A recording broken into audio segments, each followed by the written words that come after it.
Good morning, everyone. We're going to start today with some singing as you're settling yourself down. We're going to continue. We did this last week. We're going to do the same thing this week. It's our mashup of This Little Light of Mine and Glory, Glory, Hallelujah. Today, before we start, I'll just say a couple of quick words about This Little Light of Mine, because many of you might know it as a children's song, and it was first written as a children's song, and as sort of this sweet and innocent and peppy sort of thing.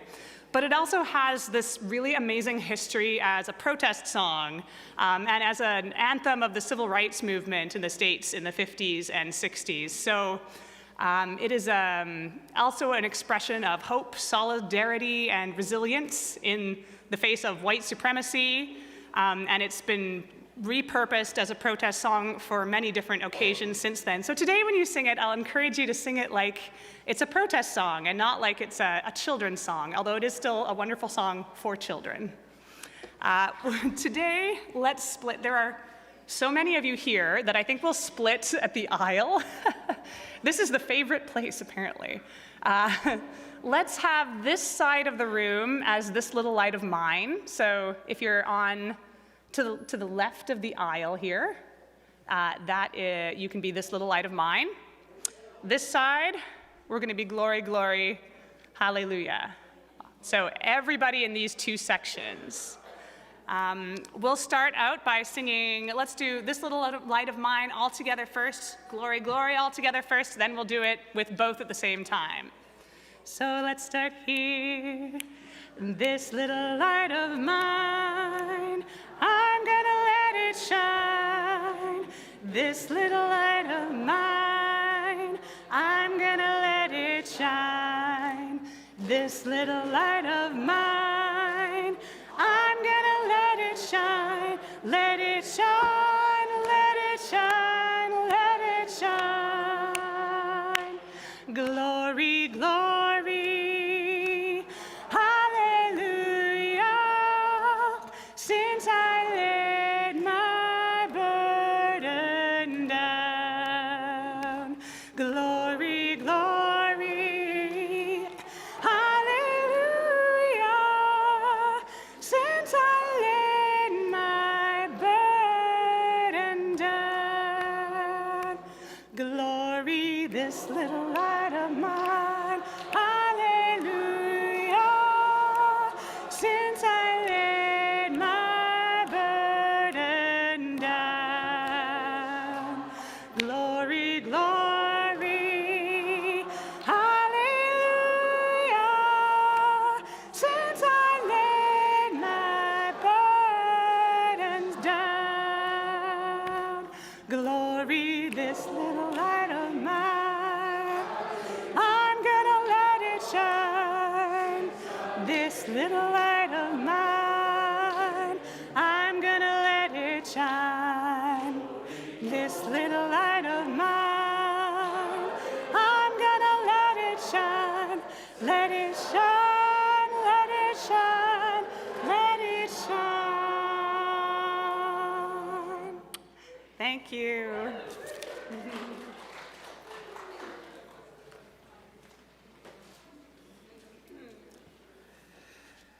You know, Jen, I'm always a little more awake after singing. That's probably the point, isn't it? Bonjour tout le monde. Welcome everyone to the First Unitarian Congregation of Ottawa, whether you are here in Worship Hall or watching from wherever you may be, know that you are welcome. We're nearing the end of May. We're a little past the middle, and it's still a little cloudy. April. I need to sing more. I'm not awake enough.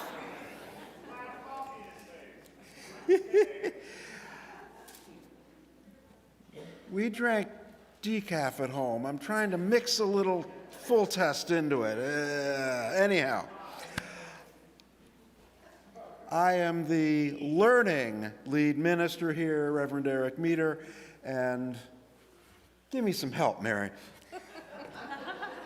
Well, I know what month it is, and I know my name, so is that the start?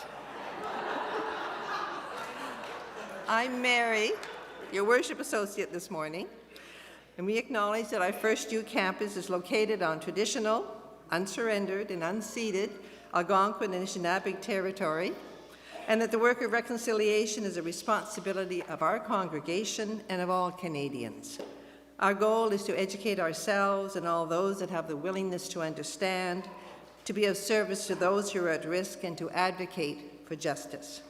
Let's join our voices in song once more. Please rise in body or in spirit as we sing together For the Earth Forever Turning, number 163 in our gray hymnal, and the lyrics will also be on the screen above.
We light our chalice flame this morning. Is there someone who will help me? You know I need all the help I can get. Anyone. We light our chalice flame this morning to these words by Marge Kipe in honor of Earth Day. As surely as we belong to the universe, we belong together. We join here to transcend the isolated self, to reconnect, to know ourselves to be at home here on earth, under the stars, linked with one another. Our chalice is lit. Come, let us worship together as we sing our chalice song.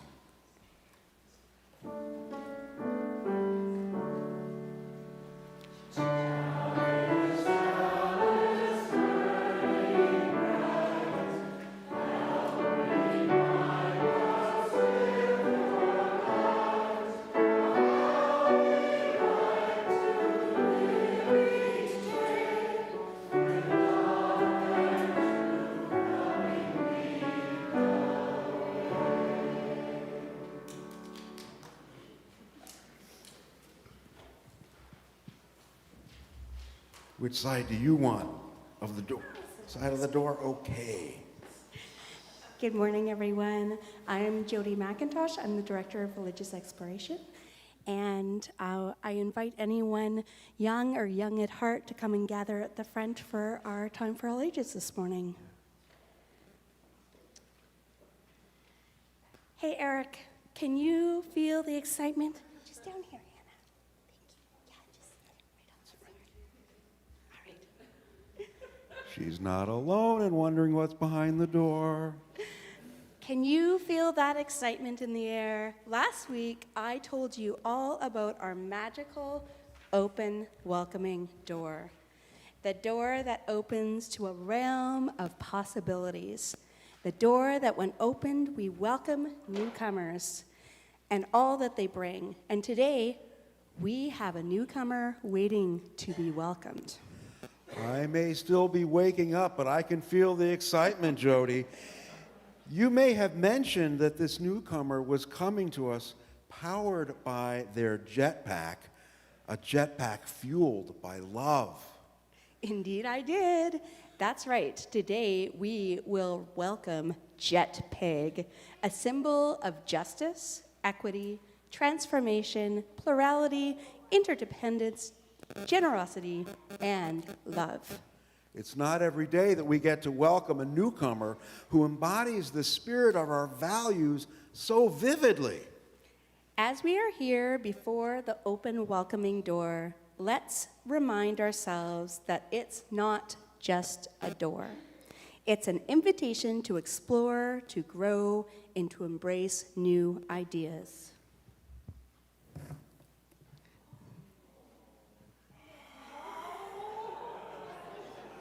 So, with open hearts and minds, let's welcome JetPig into our home. May their presence remind us, hold your applause for just a minute, but keep it coming. Mixed metaphors. May their presence remind us to soar high with love and to live out our values every day. Everyone say hello to JetPig. We have welcomed JetPig through the open door of our community. Together, let's embark on a journey of justice, equity, transformation, plurality, interdependence, generosity, and love. And to JetPig, hi there. May you inspire us all to keep our doors and hearts open to the newcomers and the new ideas they bring. And Eric, just when you thought our JetPig couldn't get any more extraordinary, let me share a little secret about their jetpack. It's not only any old jetpack, it's a state-of-the-art, eco-friendly model. That's right, Jody. While most jetpacks leave a trail of carbon footprints, JetPig's leaves a trail of heart prints because it's fueled by the purest energy source known to pigkind, love.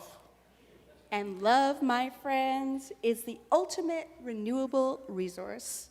It doesn't drill, mine, or frack. It just lifts us up where we belong. So next time you see JetPig soaring through the skies, remember they're not just flying. They're reminding us that with a little love in our tanks, we can all reach new heights without warming the planet. So let's welcome again JetPig, the most environmentally friendly flyer in the flock.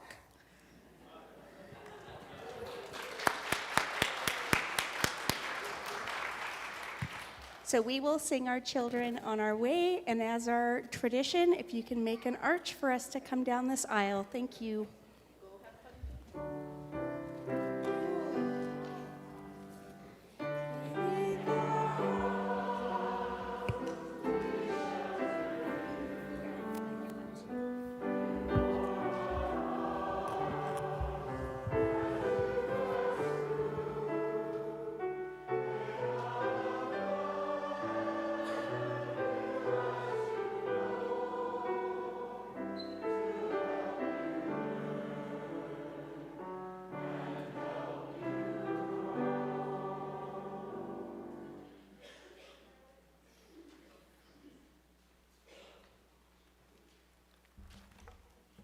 As health challenges continue, do take care and take advantage of online opportunities at FirstU to stay in touch. If you are new to FirstU and would like to learn more about us, please contact us through our email at welcome@firstunitarianottawa.ca. And if you are right here in Worship Hall with us this morning and would like more information about FirstU, it is available at the welcome table at the back of the pews, back there, and Jane, I believe, Jane Lindsay is waving at us. She's very, very welcoming. Go and see her after the service. And now, here's Carl from our board to highlight some announcements for today.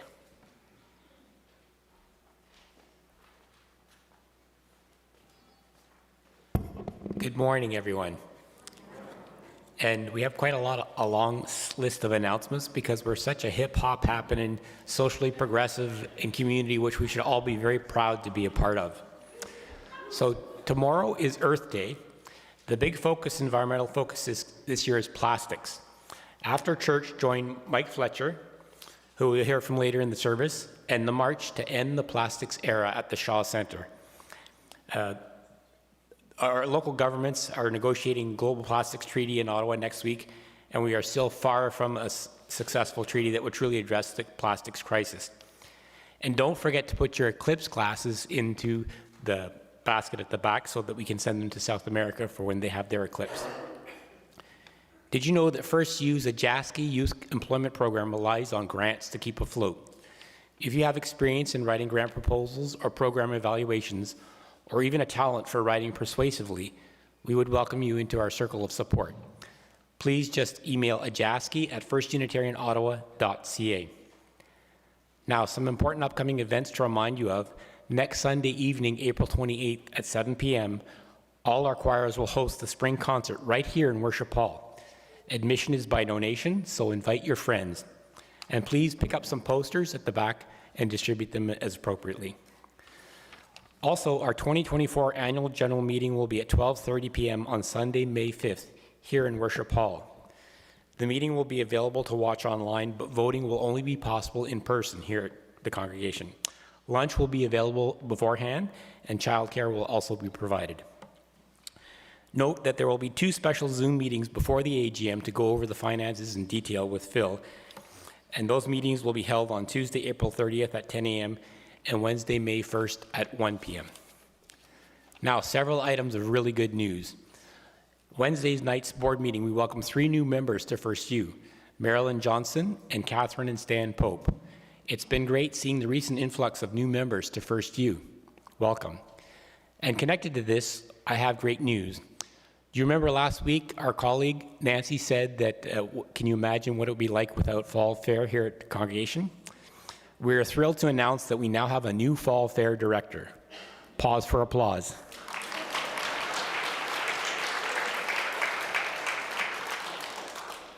And amazingly, it is Catherine Pope, one of our new members, who has signed up to be the Fall Fair coordinator.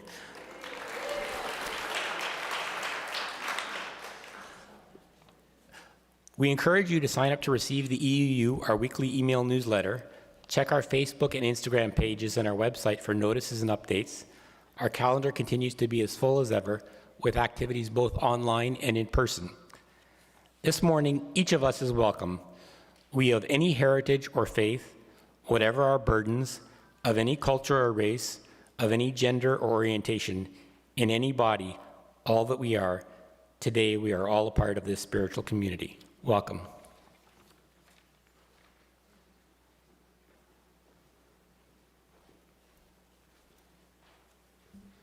Thank you, Carl. And Catherine, you're not going to be managing the Fall Fair single-handedly. We've got your back. Each week, we have her back, right? Okay, that's better. Each week, we pause in our time together in recognition of the joys and sorrows in our lives and across the globe. We honor our celebrations and challenges by placing stones in a bowl of water. As the ripples extend outward, we imagine them continuing out beyond these small bowls, out through and past our pews, out into the larger community of all. Mary, can you help with this?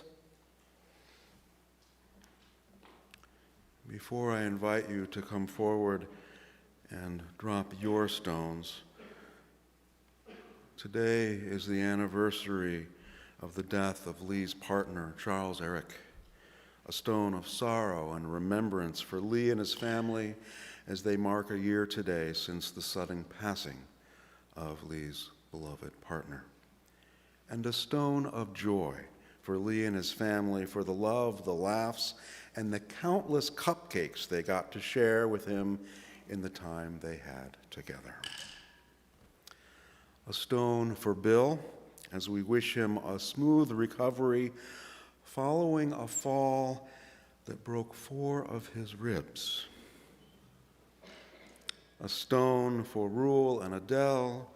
Adele had been in the hospital for several weeks due to a fall of her own and is now recovering at home. A stone for longtime member Bill Sprott, who died last month at the age of 94. He is survived by his wife, Ruth, and their children, Nancy, Carol, June, David, Peter, and their families. I'm dropping stones too. Also, a stone for Megan on the death of her father, Harold Dunn. While Harold had been ill for some time, his death a week ago now was unexpected. Thank you, Mary. Please come forward, if you will, and honor your joys, sorrows, and challenges by placing stones in bowls of water.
That last stone, as always, is placed for all that remains in the silent sanctuary of our hearts.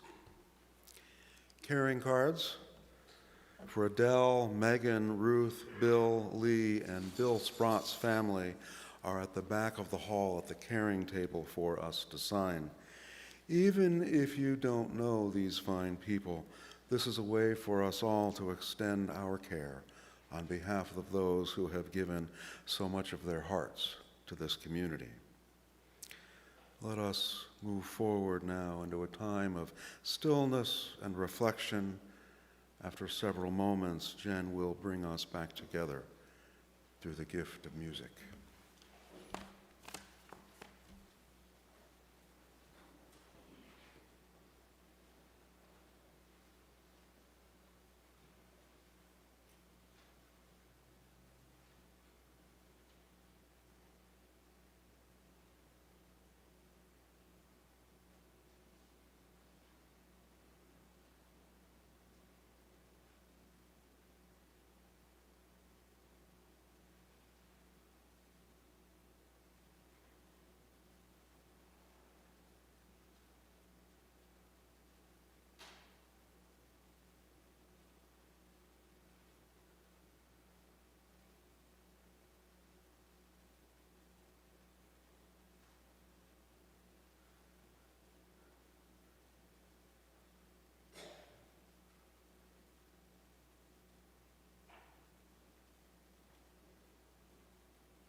Today's reading is from Begin by Ayanna Elizabeth Johnson and Catherine K. Wilkinson. The same patriarchal power that oppresses and exploits girls, women, and non-binary people, and constricts and contorts boys and men, also wreaks havoc on the natural world. Dominance, supremacy, violence, extraction, egotism, greed, ruthless competition. These hallmarks of patriarchy fuel the climate crisis just as surely as they do inequality, colluding with racism along the way. Its harms are chronic, cumulative, and fundamentally planetary. The climate crisis is not gender neutral. Climate change is a powerful threat multiplier, making existing vulnerabilities and injustices worse. There is growing proof of the link between climate change and gender-based violence, including sexual assault, domestic abuse, and forced prostitution. Tasks core to survival, such as collecting water and wood or growing food, fall on female shoulders in many cultures. However, the story does not and must not end with the label victim. When you are close to the problem, you are necessarily close to the solution. Look around you and you will see on the rise climate leadership that is more characteristically feminine and more faithfully feminist, rooted in compassion, connection, creativity, and collaboration. To transform society this decade, the clear task science has set before us, we need transformational leadership. We need feminine and feminist climate leadership, which is wide open to people of any gender.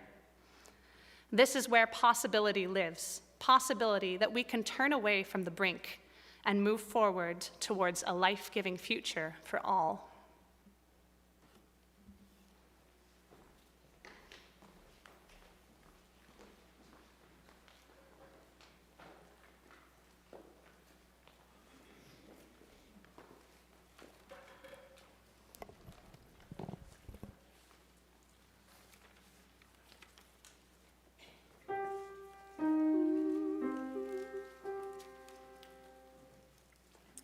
What happens when a woman takes power? What happens when she won't back down? What happens when a woman takes power? What happens? What happens? What happens when a woman takes power? What happens when she won't back down? What happens when a woman takes power?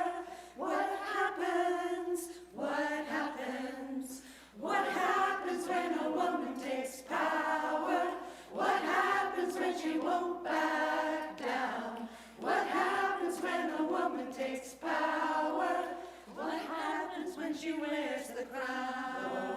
What happens when she rules her own body?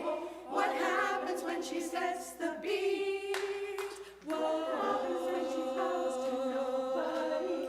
What happens when she stands on her own 2 feet? What happens when a woman takes power? What happens when she won't back down? What happens when a woman takes power? What happens? What happens? What happens when a woman takes power? What happens when she won't back down? What happens when a woman takes power? What happens when she wears the crown? Whoa! We rise above, whoa! We lead with love, whoa! We are one, we've just begun. Whoa! We rise above, whoa! We lead with love, whoa! We are one, we've just begun. What happens when a woman takes power? What happens when she won't back down? What happens when a woman takes power? What happens? What happens? What happens when a woman takes power? What happens when she won't back down? What happens when a woman takes power? What happens? What happens when a woman takes power? What happens when she won't back down? What happens when a woman takes power? What happens? What happens? What happens? What happens? What happens when she wears the crown?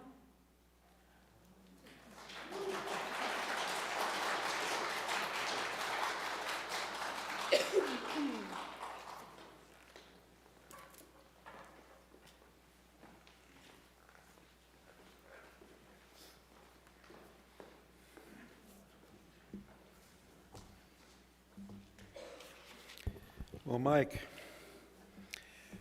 as 2 men, we need to be accountable. We'll do our best. Yes, absolutely. And if you and I are here, it must be Earth Day, because you're our go-to guy. Okay. That's not all that you are. But it's Earth Day. And last year at this time, well, frankly, I hadn't imagined that the climate crisis would come so close to our doorstep. I remember Monday, June 5th, you could smell just a little bit of the wildfires in the air. And then the next morning, do we have the slide? In a minute. Maybe. There we go. That little orange dot's the sun. That's taken about 8:30, 9 o'clock on Tuesday, June 6th. And for the next weeks, you could really smell the fires from up north. Can we get the next slide? A French photographer, Charles Frederick Houlet, took this of a French firefighter in northern Quebec. And Mike, when I shared that with you, you asked, is the firefighter looking vanquished or victorious? And I had never imagined when I saw that photograph first a few weeks before that he might be looking victorious, because there's nothing but rubble and soot left for miles.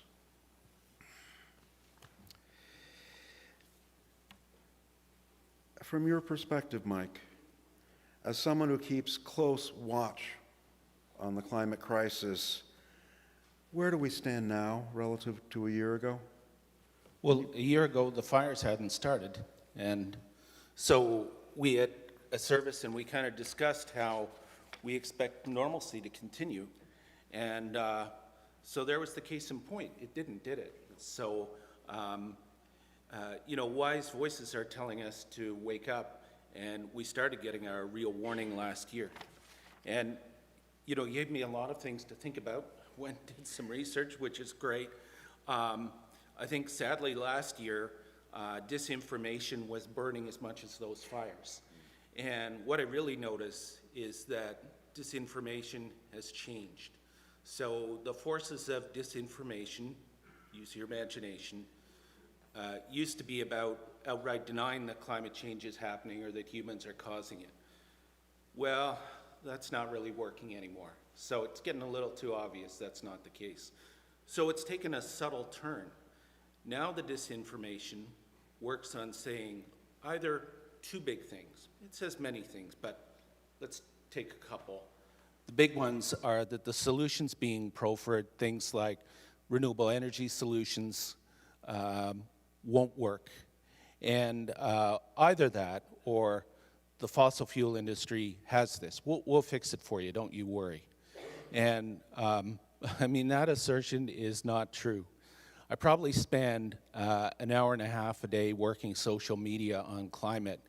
And if you understand that there's this narrative running that says, those solutions being offered don't work, and you look at social media every day, you see it all happening all the time. You see the trolls and the bots going after solutions that actually work. And the things that get hammered the most are the best solutions. So heat pumps. You want to find out how awful heat pumps are? Just go and find a Facebook post that's been spammed. And it's all bunk, but it's just getting hammered. Offshore wind farms must be effective because they're getting hammered too. So you really see it. Every week there's a task at the end of the week for me to go back and do cleanup and block trolls and refute just the silliest arguments. I can't get to them all, but that's kind of what is happening.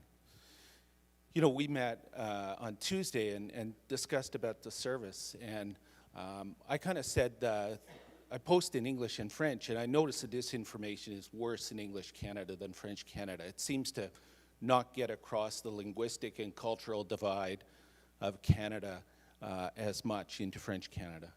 An example was just this week when I was, doing some research for what we talked about. DSmog, which is a great website and media site, had an article about how if you Google Pathways Alliance greenwashing, making things seem more green than they are, the first thing that'll come up will be an ad for the Pathways Alliance. Innovative and creative impact. Climate change is a critical challenge, and we play an important role. Pathways Alliance is working to reduce carbon emissions from oil sands production. I think that's good. I'm working on fewer gray hairs and less halitosis. But anyway, there it is. When asked about it, the DSmog group went back to Google and went to their transparency center and put questions in about this. And when asked about it, Google said, well, we fact-check outright lies, and we get rid of them.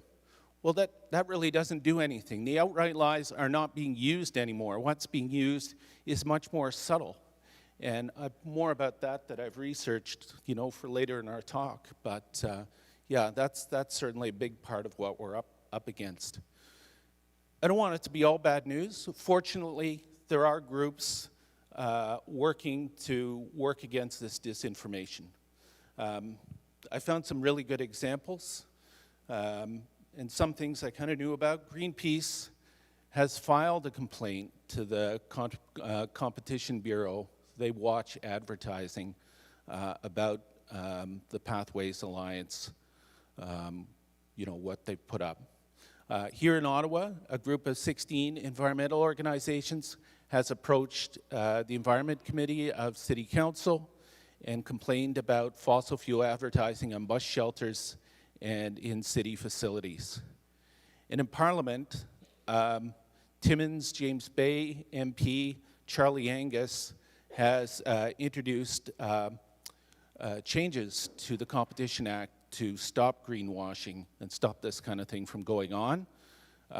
His reward for doing this was to have another political party, which I won't name, in the House of Commons, put up an online petition that stated that the law would criminalize the promotion of fossil fuels and prescribe jail time for Canadians who speak positively about the oil and gas industry.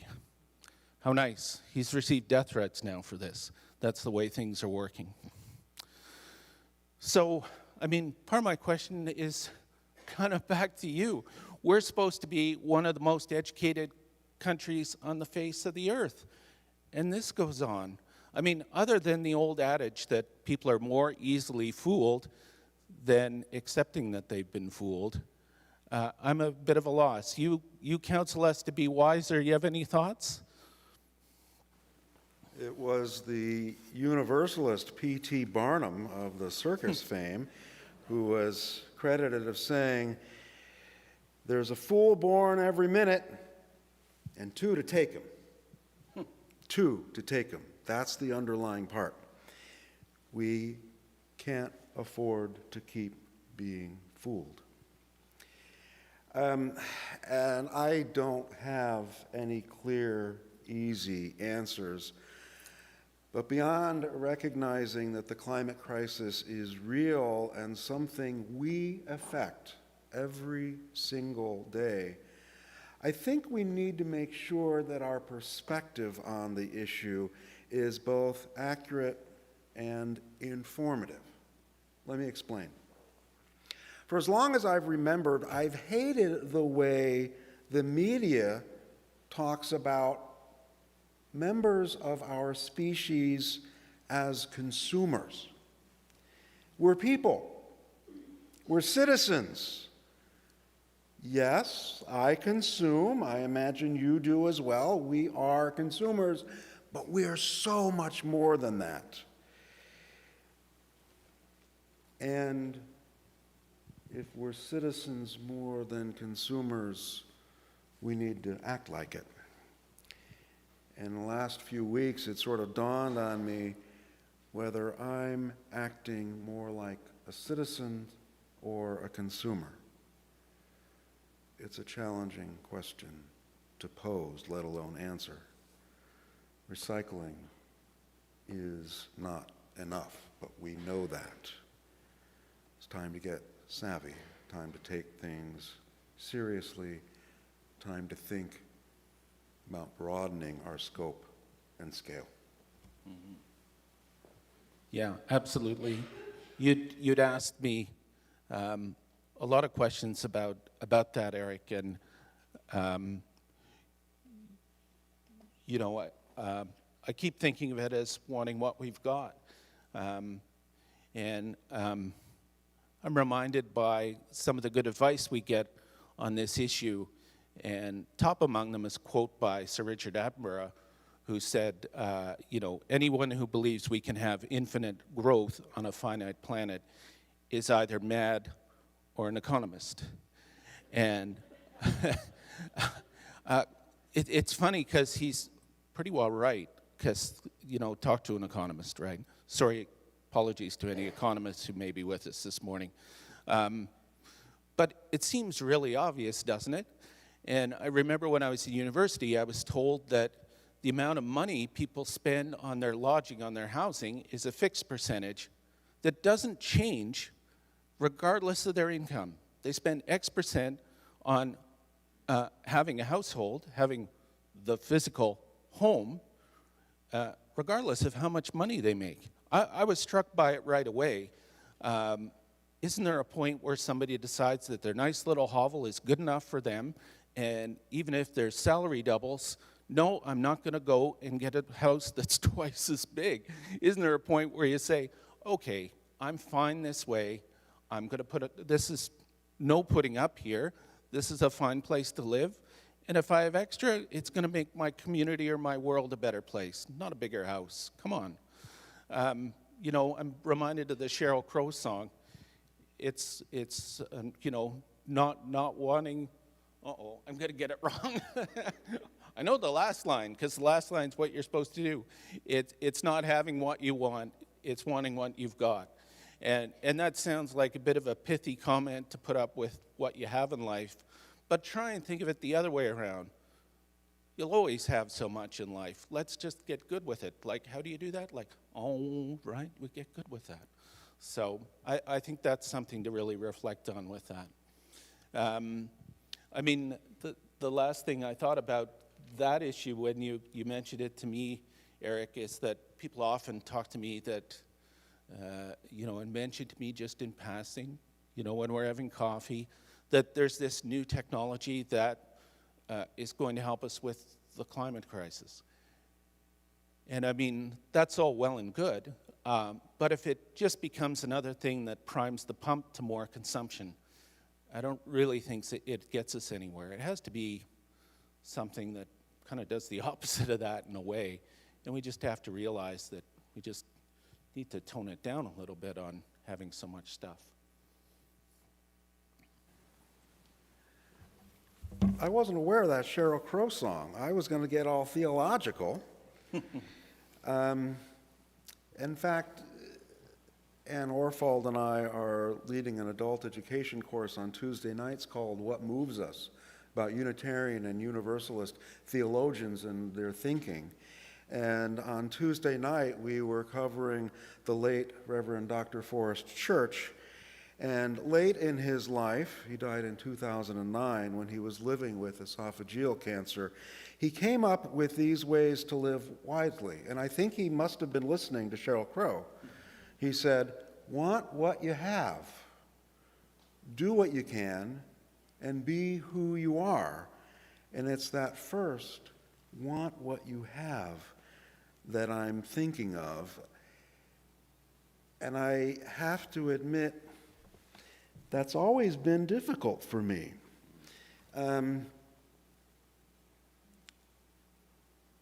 What more do I really need? If you were to ask my wife, Ann, she'd say, "Yup, you could do a little more wanting what you have. I'm a photographer, and that image above me inspires me." And Ann would say, "How many camera lenses can you really use at once anyhow?" Over to you, and I think we need to begin wrapping this up. We could talk all day. Yeah, I think I wrote down more than we're actually going to talk about. So I think there is, as much as there's some challenges we're talking about this morning, there's a lot of good news on the information front. A month ago, I wouldn't have known that there's an international group that follows plastics conferences around and organizes demonstrations. But there is. They contacted a group I'm involved in and said, we're coming to town. We'll have lots of people. And they actually needed no help organizing. They do this all over the place. So I was like, are you where you need this, you need that, you need a permit, you need this, you need, yeah, we have that. Oh, okay, well, we'll show up. That was wonderful. So, as was announced with the announcements this morning, Shortly after service, I'll be heading down to the Shaw Center if people want to come along. It'll be on the west side of the Shaw Center, between the Shaw Center and the canal.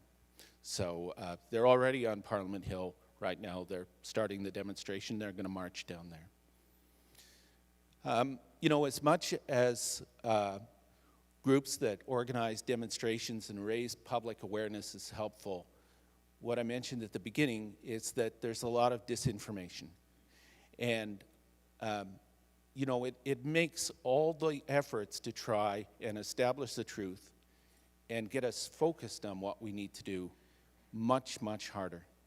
The good news about this is that all kinds of activist people, not just climate activist people, recognize this and are working on it.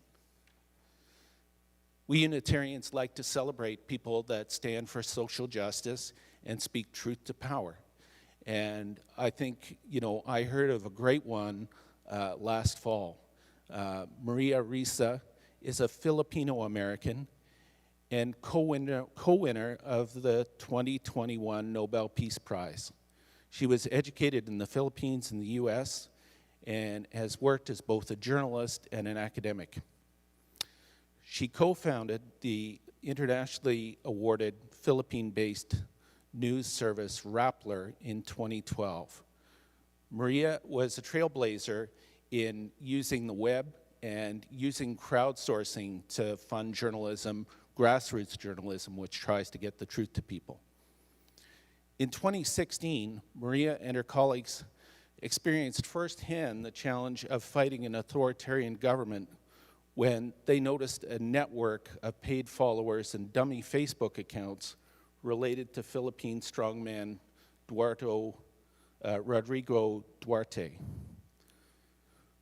The reward for Rappler's exposing the spread of disinformation was a torrent of propaganda and legal harassment from the Philippine government, which has been characterized by the group Reporters Without Borders as judicial harassment. In 2020, all cases brought against Ressa were under appeal, but if the appeals had failed, she would have been facing 100 years of imprisonment. Though a person I think many of us, maybe me of course, I would say, would be paralyzed with such a huge legal threat, still Maria persisted. In 2020, she joined Rio Content Oversight Board, an independent watchdog providing comment on Facebook's content moderation and role in civic life. And in 2022, she joined the Council for Responsible Media. Very happily, the clouds over Maria Ressa appear to be clearing. At the start of 2023, a dozen Nobel Peace Prize laureates put pressure on the Filipino government. Although throughout last year and early into this one, her appeals have been upheld. Just as importantly, recently, the Supreme Court of the Philippines recognized that free speech is not being adequately protected. A bit of an understatement, considering. Although Maria's legal clouds have cleared, she still feels they hang over the internet. I mentioned I heard about her through an interview on CBC last fall on Sunday morning. She compared social media content moderation to pulling the odd bit of garbage out of a heavily polluted river. The solution, the obvious one, is to stop pollution in the first place, and this is what she wants as a far more systematic solution and systemic solution to the problems with the internet. She feels it's critically important to the ability of citizens to elect good governments in the next few years. We know there's elections coming in India, in the UK, in the US. Think about the scourge of disinformation on those elections. Maria's work, joined by Greenpeace and members of Parliament, Angus, make me hopeful. Humanity has made some, although inadequate, headway in dealing with the climate crisis. If people of goodwill take the opportunity and move this issue forward, I believe honestly informed people of goodwill, people like everyone here today, can take things to the next level. Thank you. Let's listen now to some more inspiring music.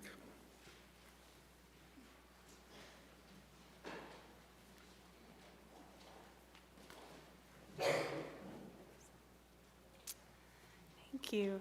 We heard earlier in the service from Three Rivers. Today you're going to hear from two choirs. Very exciting. And we also have a special guest with us today I wanted to mention. Some of you might recognize your former music director, Deirdre Kellerman, who helped us out with some body percussion in Three Rivers piece and is going to be playing piano for us now in this next piece, The Sun Never Says by Dan Forrest. The way this piece connects to our theme today for me is twofold. One is you have this beautiful earth imagery in it, but also its focus on love and generosity and altruism. Climate change can be, the fear of climate change, I'd say, especially as a parent of young kids, is something that can be so paralyzing. And I think focusing instead on love, social movements that are built on love and hope are so much more powerful and motivating. And so today I want to think about that as we sing this beautiful piece. Thank you.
May the service continue. First of all, I'd like to thank so much these two choirs who have entertained us today, and Jan and Deirdre for their leadership. The Three River Singers sang What Happens When a Woman Takes Power, and then just now the Fusion Choir has sung The Sun Never Says. And these are two of the choirs that will, will be performing for your entertainment next week. On April the 28th at 7 o'clock is a spring choir concert, and there are two other choirs. There's a chalice choir, which anyone can belong to, and there's the house band, which is a combination of singers and musical instruments. So there'll be all sorts of variety, lots of types of music and so on. And we hope you'll all come out and see us on next Sunday, as I say, 7 p.m. for the choir concert. And now I invite the ushers to start passing the baskets at this time. And I invite the congregation to help by passing along the baskets within the pews as they come along. This congregation has a long history of care, vitality, and bringing people together to move the arc of justice forward. We have been able to live into our hopes and dreams because of the generosity of those within and beyond this community. Whether you are here in Worship Hall or anywhere else, you are part of this community. We rely on one another to keep this congregation strong and relevant. If you have any questions about how you can give, please go to our website or contact our finance manager to find out how to make a donation or to keep up with your pledge. Our gifts are freely given and gratefully received. We dedicate these gifts to the work of this community of faith, serving human wholeness, caring for the planet, upholding religious freedom, welcoming the stranger, loving one another. And now, please rise as you are willing and able, as we join together in our closing hymn, Mother Earth, Beloved Garden, number 1067, in our teal hymnal. And it will also, I assume, be up top.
Please be seated. Before we begin to close this time of worship and reflection, a reminder that coffee hour will begin in Fellowship Hall immediately after the service. If you are new here, still feel new, or simply welcome an exquisite conversation today, please pick up a green mug as you enter Fellowship Hall. Doing so will help others looking forward to exquisite conversations find you. And also, leafy greens, a courtesy of the good folks of Ajaski, are available to any who would like some from the grow towers in the old volunteer room near Fellowship Hall. We extinguish our chalice this morning to these words by Sarah Campbell. We receive fragments of holiness, glimpses of eternity, brief moments of insight.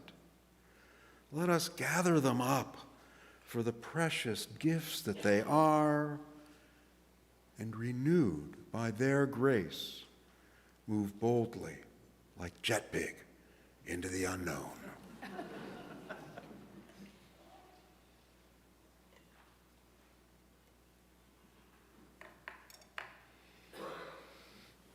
Jen, singers, will you bless us by leading us in spirit of life?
As now we return to the joy and the challenge of helping the world come alive in love, not just excess plastics in our bloodstreams, let us go forward with a bit of righteous indignation.